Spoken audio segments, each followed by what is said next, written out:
I just thought I'd make this video before going to bed, responding to criticisms of karma. I'm using the word karma because this is a word most of you will be familiar with. A better term to use would be Anankē, which means that which could not be otherwise, or necessity. It could be considered kind of the ancient Neoplatonic equivalent of karma, the basic idea of cause and effect, not just on a physical, perceptible level, but also on a more subtle level. That it's not just on a perceptible level that actions have a equal and opposite reaction, but on a subtle level also. Subtle meaning inner, psyche, and nous sentiency. Okay, let's deal with some criticisms regarding karma, or Anankē. Why do good things happen to bad people? Well, why do you assume that there are good people?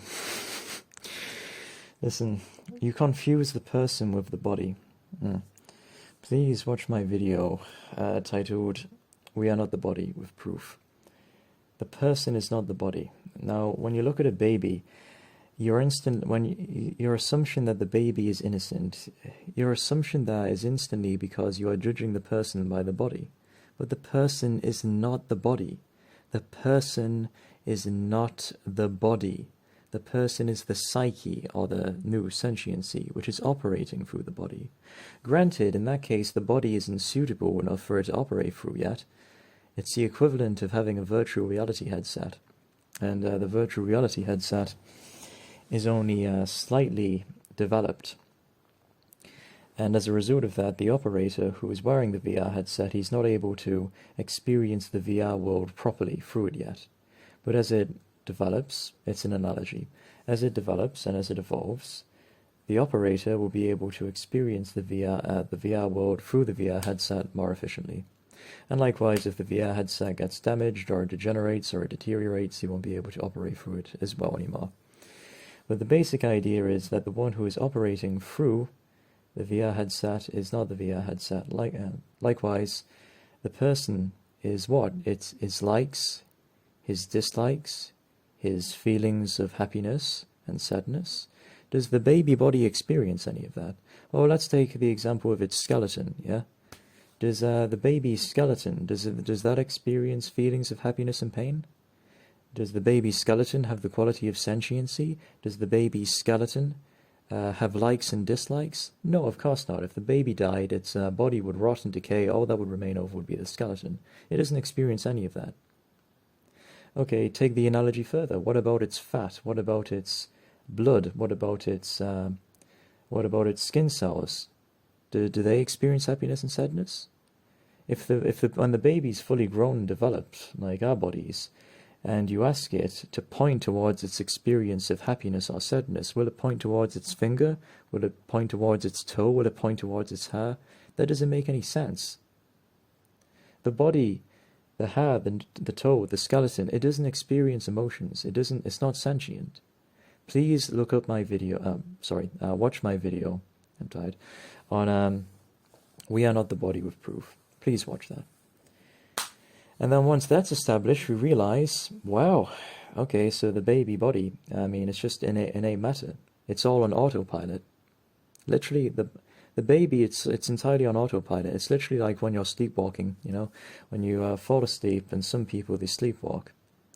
That's what a baby is like. It's all on autopilot, with its giggling and its laughing and its crying. It's all on autopilot. It's not doing any of that consciously. So the person is not the body. It's not the baby. And so once you realize that, you realize, okay, so the person, the psyche or nous operating through the baby, is that innocent? And the obvious answer is no. We know from psychology, people growing up have so many vices: anger, lust, greed. We humans enjoying seeing other people suffer. We're infected with self-ignorance, agnosis. We're born with so many vices that require purification. And the psyche or nous, the person who is in the process of operating through a baby's body, that is full of vices. And so when a tidal wave comes, and knocks over an entire village and drowns everyone. The criticism, why is this happening to innocent people? It's total bullshit. There are no innocent people. Why do you think that the person is the body? Why do you think that the person is the baby body? Why do you think that? What's your justification for that? Can you please justify that for me? It's so easy. Please watch my video, We Are Not the Body with Proof. It is so easy to refute the identification we are the body. It's insentient. We are sentient. Sentiency or awareness is on our side. You're aware of the body. You can cut off a finger or a hand and you don't cease to exist because you're not that. You experience happiness or sadness just as much without an arm or a leg as you do with an arm or a leg. Because the body obviously doesn't experience emotions like happiness and sadness. It's insentient. And it's changing also, like the blood flow, the nervous system cycle, the feelings on the body, like if you touch it, like because of the neurons there, like pressure. Literally the only justification that can be given for identification with the body is that the feeling of touch, like, no, it hurts, like my body. Yeah, but it only hurts when you hurt the body because of the neurons there. But the neurons don't pervade the entire body. They only pervade a very small section of it. That's why if you touch your nose, you don't feel anything. Or if you touch the top of your big toenail, it's numb because the neurons don't pervade there. And you can deactivate the neurons in specific areas of the body with substances or whatever, and then it becomes totally numb. And you lose control over it. And then it just becomes like any other hunk of inert insentient matter. Yeah? Well, biological, more advanced than, say, a rock, but nonetheless, you're aware of it, and it doesn't experience anything, least of all emotions. And notice when the feeling of touch goes from the body, you don't cease to exist. So identifying with the body based on a sense of touch is also ridiculous.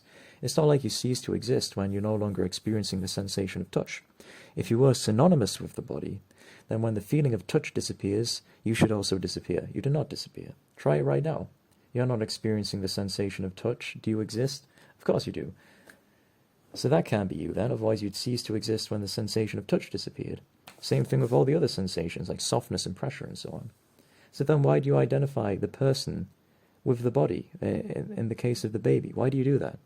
Like, what's your justification for that? The person is not the body. There is no such thing as... and again, everyone growing up, ourselves included, we're born with so many vices.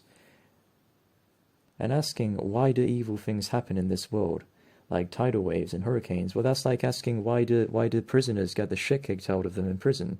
Well, the response is because they're in a prison cell for doing criminal activities. In the same way, you got born into this world if you are infested with vices, specifically with self-ignorance, agnosis. That's how you get a human birth.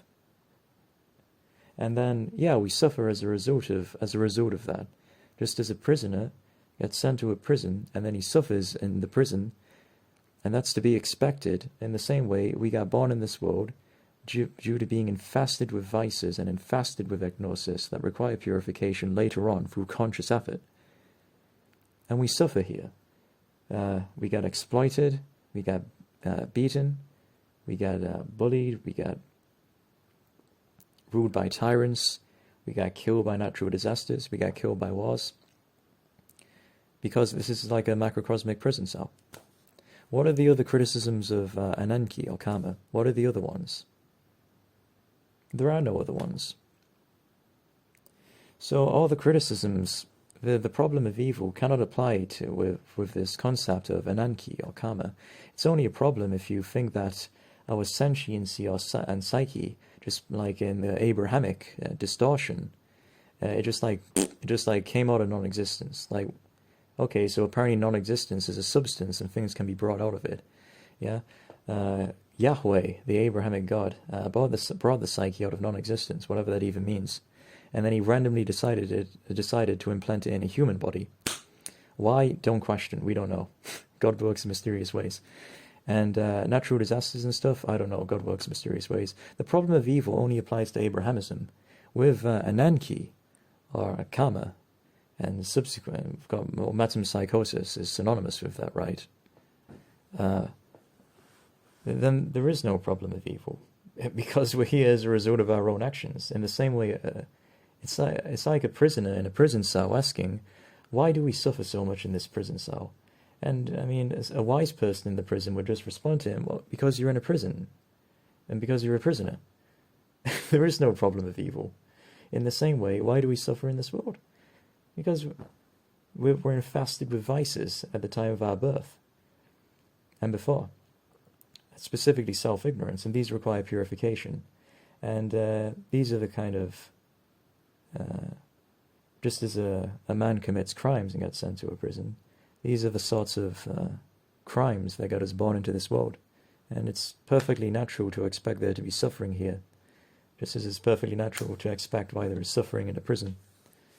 So, I'm sorry, but the criticisms of Anankē or karma are absolutely terrible. And, well, anyway, if you enjoy these videos on theology, Neoplatonic theology, then please join our Discord server. Thank you.